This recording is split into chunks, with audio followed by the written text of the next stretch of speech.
Hey guys, what's going on? So today I wanted to make a video and kind of showcase a little bit of my experience with Ghost of Tsushima. My story is going to go back a little ways to when the game first came out. Really, I was able to break down what I wanted to say into 5 distinct things or reasons why this game is potentially one of the greatest games of all time. So to go back a little ways, one thing that I do want to mention about the game is when it first came out several years ago, I remember purchasing the game. I heard a lot of good things about the game. And so I went and bought it and I played it and I had a really, really good time. And I made it, I want to say, a third of the way through the game, maybe a little bit further. And then eventually it just kind of, I can't remember exactly what happened. It fizzled out. Another game came out that I was really excited for. And then I put it down and I didn't come back to it, at least for a long, long time. Later, PlayStation 5 came out. They released the director's cut for the game, and it came out on sale, and I thought, you know what? Let's just buy it again. This one has all the DLC and stuff, and this time I'm just going to dedicate some time to it. So that's exactly what I did. And my experience with the game showed me how wrong I was in the first place to ever have put the game down. And like I said, I was able to break this down into 5 reasons. First thing that I love about the game, I think it is top tier in its combat. I think the combat system in Ghost of Tsushima is one of the greatest of all time. Now, there's a few reasons for this.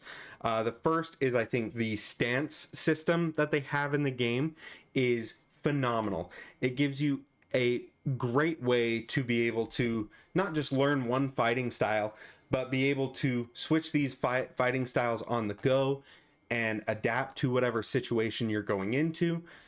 It just gives you so much freedom as far as how you want to play the game, but it also kind of forces you to hone your skills in each stance.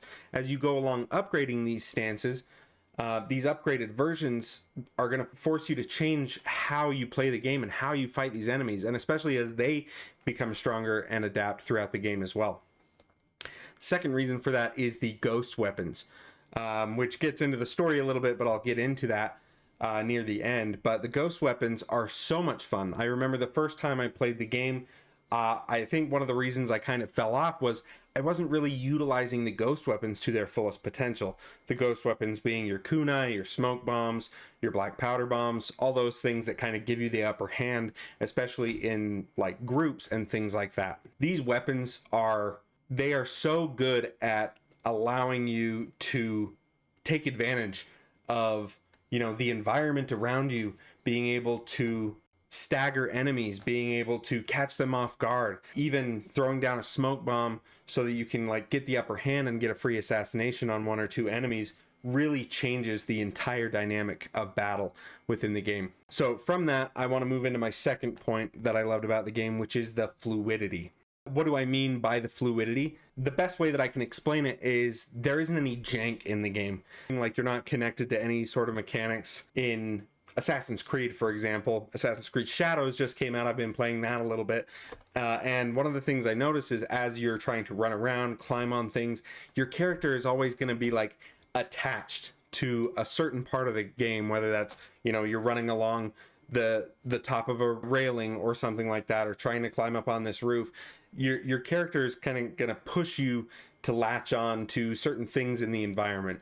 Ghost of Tsushima has a teeny tiny bit of that, but not enough that it's immersion breaking or anything like that. The game is so fluid. It is effortless to move around. With that I wanted to mention was there aren't any bugs. I have now, at this point in time, played through the game a total of 3 times. One of those times on lethal difficulty, which I'll get into. I don't think I ever once had a single bug. Now that may be wrong. Maybe a tiny bug here or there happened, but nothing that I can remember.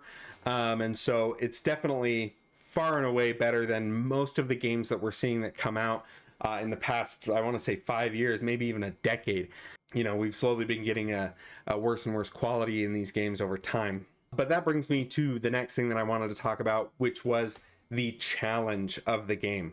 Now, especially after having played through it 3 times and this 3rd time on lethal difficulty, I definitely think lethal is the way to play the game, and there's a few reasons behind that. Well, one mainly that repeats itself. I think being forced into situations where you really not only have to learn the combat, but you have to master it and every single one of its aspects. It is one of the most rewarding combat learning experiences I've had in a video game to this day. I think the only game or games that I can think of that rival it in terms of combat and challenge are God of War Ragnarok, Elden Ring as far as challenge goes, but it can be a very unforgiving game, especially on hard and lethal difficulties.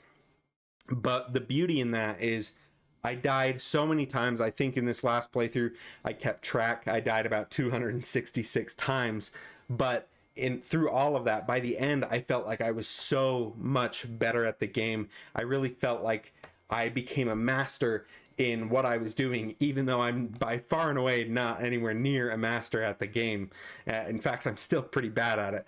But being able to die, learn from how I died, then adapt to whatever had killed me the first time, go back in and die again, but then keep doing that until I finally get, that satisfaction of maybe beating a fight that I've been stuck on for the past, 20, 30 minutes or something like that, with one of the intense duels that you get to take part in the game. But I thought the challenge was very gratifying to master that combat there.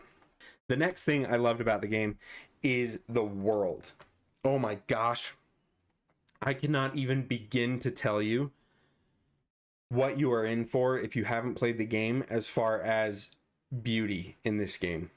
The game does such an incredible job of not only kind of pushing you in certain directions to let you know, hey, you can go explore over here, there's a spring over here, maybe there's a fox den over here, and giving you some cool things along the way, but even going in and finding one of the survivor camps and being able to talk to the people there. It's just a very, very, I guess, rewarding experience as far as exploration goes. But not only that, it doesn't just depend on where you go, it also depends a lot of when you go there.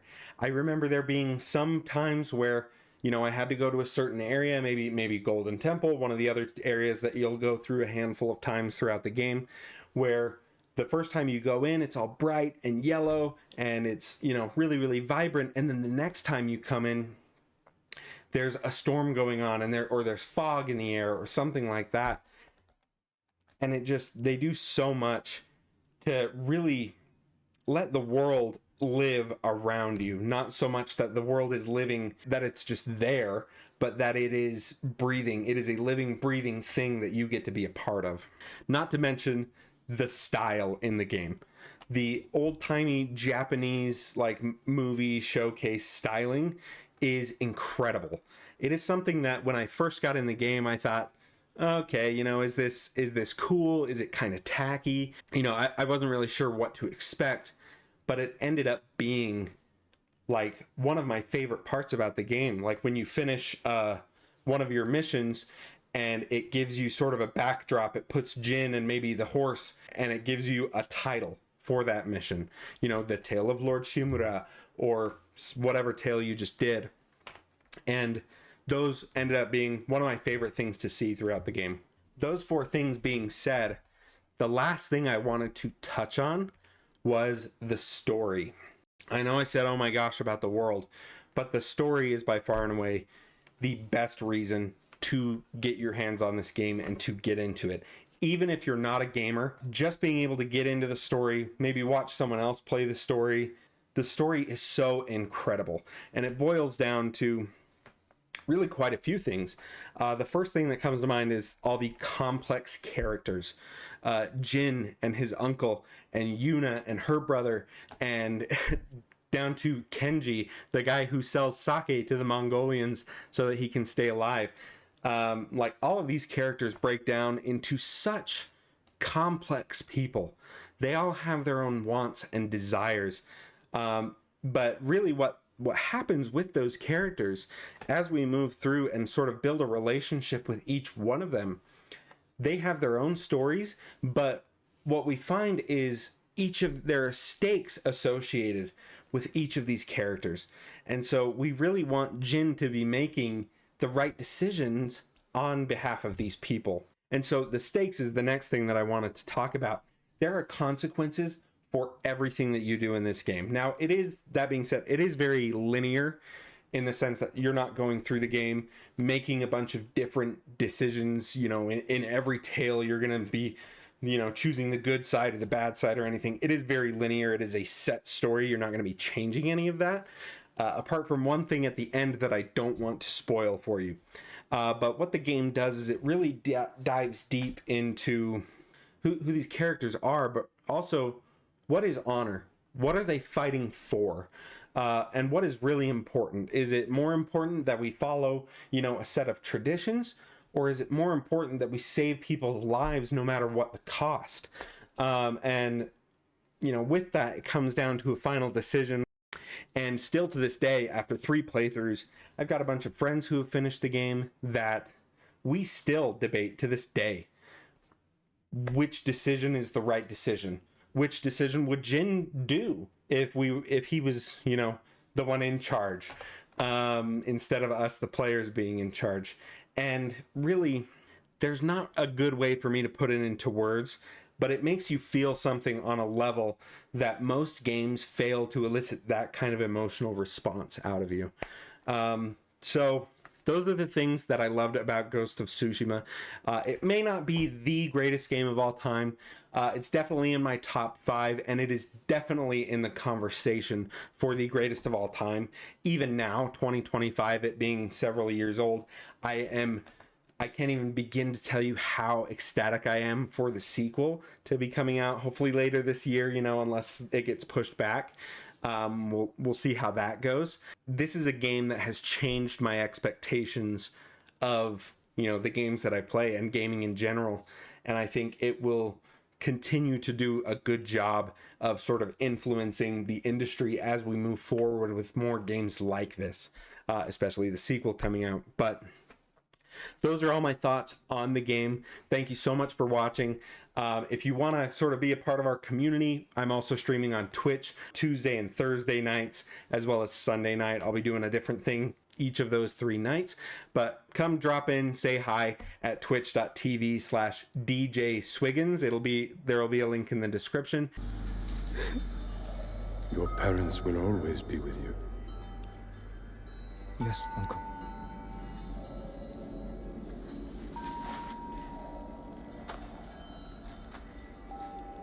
I will train you to become the strongest warrior Clan Sakai has ever known.